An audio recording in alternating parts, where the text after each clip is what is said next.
welcome everyone to this session, Stretching Agile. So we will first introduce ourselves. My name is Xavier. I work for Murex in Paris. Murex, we are building a software for capital markets. My name is Ionut Balosin. I'm coming from Bucharest, Romania. I work together with Xavier. I'm acting as a software architect, but I also graduated a Scrum Master certificates. Okay. So, and we are working together because in Murex we have set up an offshore software development factory in Bucharest 3.5 years ago now. Yeah. So I will just start to explain you why we did this, what is a bit of context about this. So once upon a time in the capital markets land, in fact not once upon a time, but in 2008, we were struck by the subprime crisis. Okay. After this, the regulators of all the capital markets set up a number of rules to prevent such crises to occur again in the future. So now a bank cannot anymore just make a transaction with another bank. The bank has to register the trades into a global repository to be transparent about all activities. The bank has to go through compensation houses for bilateral payments so that the house ensures the payments and prevents a risk of payment default. They have to do what we call collateral management. They have to put some money in proportion of all the risky assets that they have, and they have to report this to a central repository. So basically all these rules make a lot of new actors appear in the domain of capital market, and you have to do a lot of different additional things. And all these rules and all these actors are different per continent, per asset class, commodities, rates, etc., are different per market. So it gives you a big number of new actors on new rules to implement in the system. The consequences are that our system cannot by itself anymore run the activity of the bank. We need to be open for integration with all these other systems. We felt that it was a big opportunity for us to be able to provide out-of-the-box integrations with key players of these other systems, because there were so many rules and aggressive deadlines from the regulators. We said, oh, well, instead of asking the banks to themselves integrate our system with others, let's provide them with out-of-the-box integration. But our developers' profile doesn't fit with these new products. Actually, they were not developers. They were technical consultants building ad hoc integration for some pieces, but there were no real software. So now we needed real software products that we will be able to sell to the banks. So we needed real developers, okay, with the software development skills and knowledge of integration domain. And this is where we asked Luxoft to partner with us to provide us this additional software development team able to build these products. A bit more of context about the values that we were following and that we believe in. How many of you knows about Agile? Okay. And how many of you knows about the OODA loops? Okay. So, as you don't know about the OODA loops, let me briefly introduce John Boyd. So John Boyd was born in 27, died in 97, and he was in the US Army. He started as a fighter pilot in Korea and ended as military strategist during the Gulf War. He was a student of the Top Gun Academy, so you know this movie, I guess. So we have the same age. So he was so good a student that he was asked to stay in the academy as an instructor. And when he was instructor of this academy, he developed his first theory, which is called energy maneuverability. This theory is still now at the basis of aerial combat theory and at the basis of planes manufacturing. So the guy is quite smart. But this theory is not the one that is interesting us today. We are interested in the OODA loops theory. The OODA loops theory, according to John Boyd, is the answer to the question, okay, how do we adapt to a changing world? Well, when the change is slow, we already know the answer. We just let the fittest survive. Okay, it's evolution theory, it's Darwin. But when the change is fast, what to do to adapt to a fast-paced changing world. And this is where John Boyd invented this, well, developed this OODA loops theory. It came from his observation during the Korean War. During the Korean War, there was an aerial combat between the the Russian MiG-15 and the American F-86 Sabre. The MiG-15 was more recent, so with better technology, was more armed, was more stable, and was faster.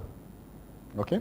However, on 700 combats studied, the MiG-15 won only 70 combats. So 1/10 for the plane that is supposed to be better than the F-86. So why that? So John Boyd studied these combats and tried to understand what could happen. To do this, he modeled his behavior as a pilot during these combats. And this is where the OODA loops are coming. Observe, orient, decide, and act. This is what happens for John Boyd as a pilot. First, he would observe the situation and the opponent's move.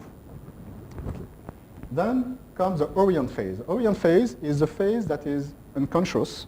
Okay? It's where your brain, your experience, your knowledge analyzes all the situation, the complex situation, analyzes it in small items, and then creates new options.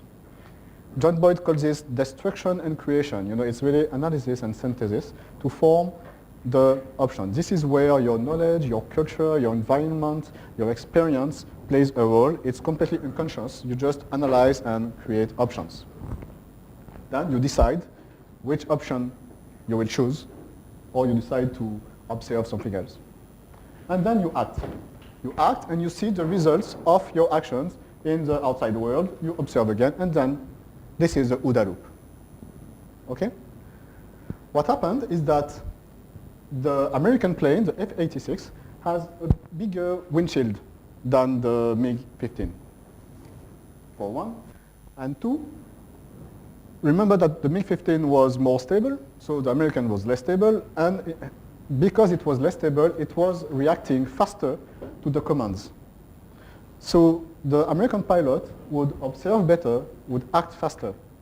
And this is where John Boyd said, okay, so this is the thing. This is where the American pilot would win. He will win because he can loop faster than the MiG-15 pilot. He can loop faster through this OODA cycle. And this is the key. Now, for those who know Agile and Lean, etc., you can relate this loop to all the loops that you already know. Basically, John Boyd, so this is early 60s, okay? John Boyd thought that this was really the master theory for how to adapt to a changing world, okay? And all other theories can be seen as implementation of this one. Basically, the continuous improvement in Agile and Lean, okay? Lean startup, okay, you have some hypothesis, you choose one hypothesis, you check as fast as possible what happens on this hypothesis, okay, and then you analyze this to see if you pivot or if you persevere. PDCA, for example. Then in the plan phase, you decide what you will do next. In the do phase, you do it. In the check phase, you observe the result. And in the act phase, then here it's where you generate new insights to see what can be done next to improve. However, so this OODA loop, okay, is the same as the loops that you already know from Agile, from Lean Startup, etc., PDCA. There is one thing, however, is that John Boyd thought that time was predominant here. It's the way you loop, well, the faster you loop in the loop will make you win the party. Basically, your loop has to be better, has to be faster, has to be smoother, has to be killer. Killer is, thanks to the orient phase, this is where your creativity will make a difference, to have killer ideas here, okay? So this is the main idea of the theory. You should observe better, you should loop faster by removing latency, you should loop smoother by removing all frictions, and you should generate killer ideas.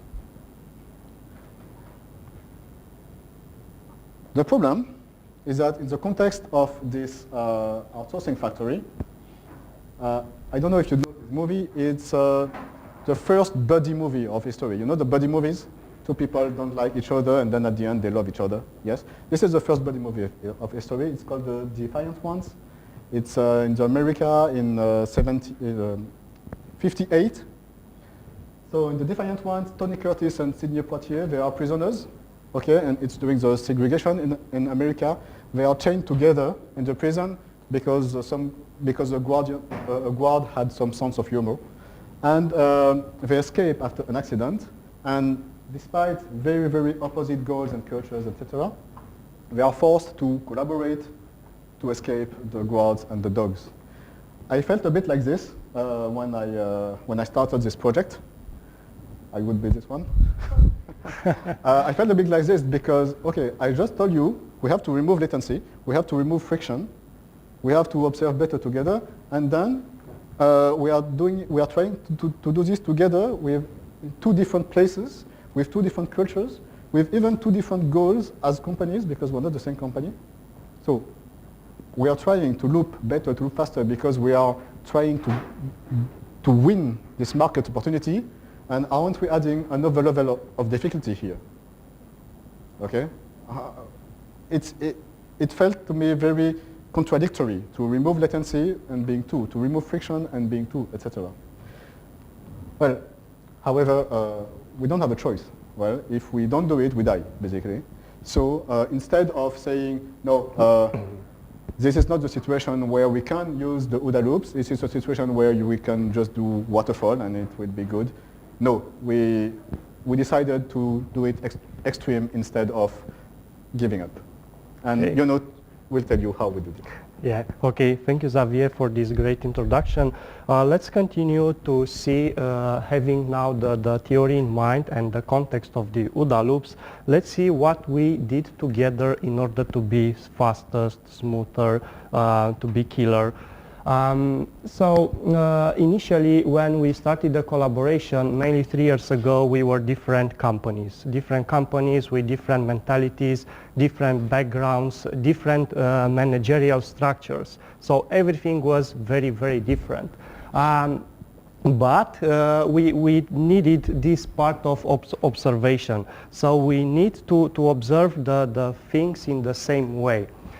We need to track as well the direction we are moving towards, if we are on a good track or not, if there is a room of improvement. But what we did for this observation loop? Initially we had a lot of systems, a lot of, let's say, applications, and it was a bit difficult to check the status of each of all, because, for example, if there is an issue in that particular system, not all the people is aware about the context. That's why we came up with this solution called monitoring dashboards. If you attended the morning's presentation for Xavier, the perfect dashboard is just related to those dashboards. But practically what we cover with this monitoring dashboard, so it's just a dashboard that aggregates all the systems that we have and measure the health of them. The next step was to agree on the colors. So agreeing on the color scheme is very important, because if you see here a red, everybody should be aligned to act consistently. Taking in particular this example, you will see, for example, there are reds, there is orange, there is yellow. So we agreed, we observed that we have problems, but it's not so important as much as everybody have the same understanding and the same perception about the system we are using. Next thing that we had to develop were the visibility metrics. Why? We need them just to be more predictable, to offer more transparency. For example, we developed custom visibility metrics in terms of high-level capacity. Why? We needed to be aware in the future about our capacity, taking into account the holidays, the trainings, all the days off we will have. Also, we need to measure our load. if you are under or overload in regards with the applications. Also, we had to monitor the velocity, we had to monitor the focus factor. All of these things, all of these visibility metrics help us to be aligned and to be more visible and predictable. Let's take an example from our testing strategy plan. Initially, when we started the collaboration, we had the product owner, that guy on the right side, in Paris. The product owner mainly needed to understand the business, to write the business into sort of language, for example, as it is here by following lines, boxes. So mainly he describes the functionality. On the other side, we had the developers offshore in Bucharest understanding the functionality, the requirements mainly, and implementing these requirements at the end. Hopefully, what is visible for everybody is just the test status, which if it is green, it's supposed the implementation is there and the product is working fine. But sometimes there might be a wall between these guys. Why? Because neither the product owner can see and reads the code written by the developer to check if the implementation is consistent, to see if all the business cases were covered, nor the developer could prove the implementation is there and it's consistent with the initial specs. So that's why we deal at that time with this sort of ambiguous language between these two types of stakeholders. What we did in order to avoid these situations was to move towards ubiquitous language. And in regards with this ubiquitous language, we took Cucumber. Cucumber, it's mainly a step beyond JUnit. It's a step in order to provide better visibility and transparency across all the tests written by the developers. Having Cucumber, everybody can check and see the tests and which is the meaning of those tests written by technical stakeholders. As well, we took Fitness. Fitness is another solution, but it's more towards the collaboration. For example, in context of Fitness, a non-technical stakeholder, mainly a product owner or a business analyst, can define its own test scenario by using a ubiquitous language, understood by all the stakeholders, and he can commit the tests on the subversion system. He can as well launch the test, and at the end he sees the status. Seeing the status, which is green, there is a proof that the scenario implemented by himself, it's supported by the product or the system under test. So it's a very nice way in order to provide visibility and order to observe the things. In order to go faster and smoother through our loop, we also decided to break our build into two stages. The first stage is made of Cucumber and JUnit tests. These tests are very quick tests, triggered many times on daily basis by developers. And the second stage is made of Fitness. And the thing is that Fitness, it's asynchronous in regards to the first stage, just to be faster and to be smoother. And Fitness tests could be easily launched as well by the product owners or any other stakeholder. So by having these two stages in an asynchronous way, we are a step towards being faster and smoother inside our loop. Okay, the next loop, it's orientation. It's very important because from the theoretical perspective, having two teams, as I said in the beginning, normally it should be better. We should be stronger together, but it's not always like this. Without working on this, or without working inside this loop to happen the things better and smoother, these things doesn't implicitly happen. But what we do in order to orient better ourselves? We started by creating a lot of code best practices, guidelines, architecture context diagrams, architecture references. We have as well our technology radar. Having all of this put in place and well documented, it ensures by default consistency and knowledge sharing across all the distributed teams involved into the project. Another step was to use an internal Stack Overflow solution, which is mainly based on AskBot, in order to mutualize the experience and knowledge sharing. So this solution contributed even more towards collaboration. Collaborating, we orient better together. A thing which is a bit towards the extreme, we have as well coding dojos. Having coding dojos, mainly we gather a bunch of colleagues in one room and having a coding task like a target. We try to implement that coding task by using a different language, programming language mainly, that we are used with, and to provide at the end the solution. The feedback that we had during these coding dojo sessions came from our colleagues was that they find out a lot of interested solutions, because during the coding dojo sessions we were based on TDD approach, for example, we were based on extreme peer programming, and all of these things we can bring out of these coding dojo sessions and help us to go faster and smoother through the orientation loop. So it helped us a lot. Having the observation and orientation loop smoother and faster, it's not enough. So you need to have the end-to-end chain of loops. We need to have as well to be aligned on decision and synchronized on actions together, because this is what is missing mainly. Just a bit of context about our portfolio, how we are organized. So we have a bunch of streams. A stream is mainly tackled in Scrum, and we have a part of Kanban. These things made our deliverables.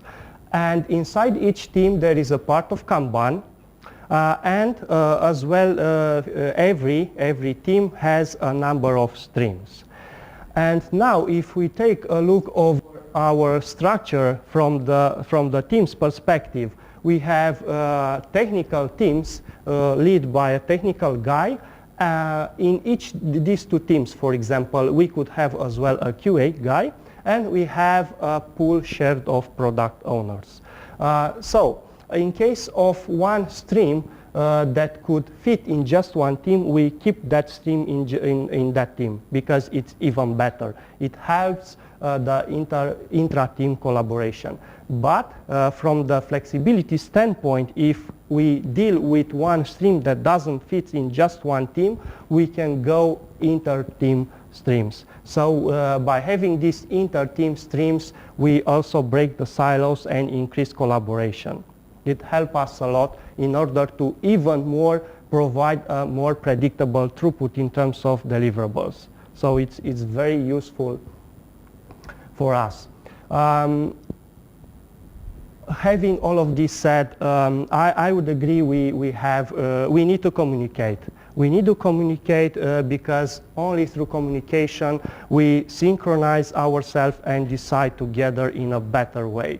In terms of communication, we have these daily meetings. For example, we have Scrum meetings, which happens from Monday to Friday. We have weekly meetings based on different topics, for example, from delivery perspective. And inside these meetings, we involved stakeholders from technical, from BA, from QA side, representatives of them. And we would have as well monthly meetings, for example, workshops. We have follow-ups on different topics, and we have as well technical presentations, because we want to keep people in charge with the latest technology trends. Just to summarize, we have this recurrent cycle of daily, weekly, monthly meetings on different topics that help us to decide and act together in a better way. Since the team is growing and growing a lot, currently we are around 50 people in Bucharest, so it's very difficult to keep in touch with all of these people on daily basis. What we added is just to have these mood monitoring meetings.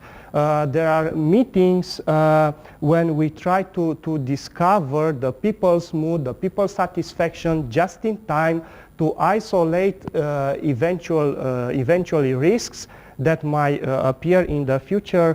So based on the outcome of these meetings, we decide to act immediately, to be faster and to avoid unpredictability in the future. In a nutshell, we did all of these things as examples. I presented them to you, but it's not the end of story. So don't imagine that with all of these things, our OODA loops are very fast, very smooth, very killer. We still have things to improve, so we are under a continuous improvement. In regards to these improvements, we deal as well with challenges. Since the beginning, mainly we started with 3 developers in the beginning of our collaboration, and since the beginning we have this topic of scalability. Scalability from the team's perspective, from the delivery perspective, from everything's perspective. How we deal with scalability, we, for example, reorganize ourselves in terms of meetings. Now we don't have meetings with all the people anymore. We have meetings only with representatives of people. We have, for example, Scrum of Scrum meetings. We have retrospective of retrospective meetings. So we change a bit the way we are doing meetings. Also the procedures we change a lot. For example, we need to continuously monitor and keep creating and updating the procedure inside the team just to fit the scalability perspective. We have as well another challenge in terms of visibility over delivery bandwidth. What it means, we need to be predictable. We need to provide visibility, transparency across in time, in future, across several sprints in the future, not one sprint ahead. So this is another challenge we are dealing with. And of course, we deal with infrastructure. Since the beginning, we changed the infrastructure a lot. We upgraded the system, we replaced the system, and having a poor infrastructure might slow down our OODA loops. So it's very important to have an efficient infrastructure. Of course, everything has a cost. All the things that we shared with you, we pay a cost for. For example, we pay a cost for meetings. Scrum methodology has a lot of meetings. Even more, we added on top of these meetings our meetings. Why? Just because we need to collaborate. We need to decide and act together. We need to fasten the OODA loops. Of course, we pay the cost for documentation. We have a lot of documentation. We have technical documentation, guidelines, blueprints, architectural diagrams, context diagrams, everything, and we pay a cost for this documentation. It doesn't come for free. And of course, we paid a cost and still paying a cost for in-house system development. All the systems that we presented here, the monitoring dashboards, the visibility metrics, we paid a cost for everything, but at the end we are happy because the cost we pay, it's under the gain we get at the end with all of these things. Okay, thank you, Ionut. If I want to give you a takeaway from this experience of offshore software development, I would take the metaphor of dancing. Okay, the success factors are practice. It's true for everything, but as we don't know each other at the beginning, as we are two of them not knowing each other, this is really key to be better, to loop better and to loop faster. There is no such thing as practicing and discovering.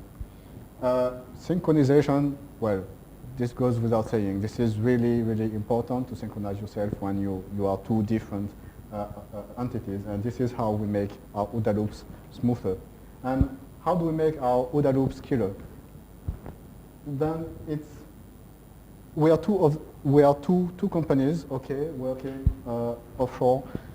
We want to make our OODA loops killer by leaving room to the other, okay? This is this way that we will have the creative ideas pop up from both parts, okay? If we have one company telling the other, okay, do like this, like this, like this, then we we just ignore the creativity of the other, and it's very important to have this, to leave the other, okay, in a certain frame, and to leave the other be creative.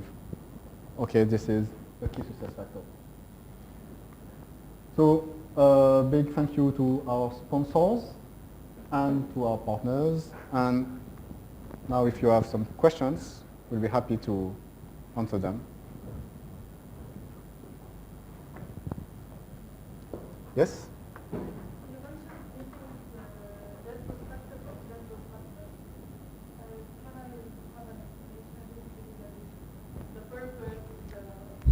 Yeah, sure.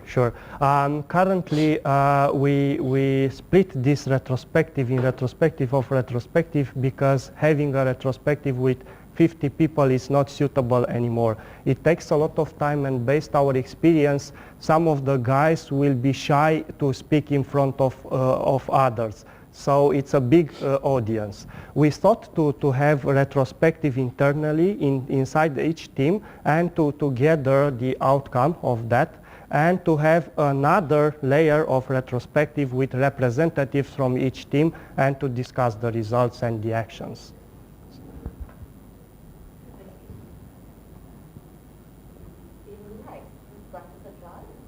Yes? You do? I don't know. Me? You, Yes? you personally. No, there are a lot of people practicing Agile in Murex. Okay.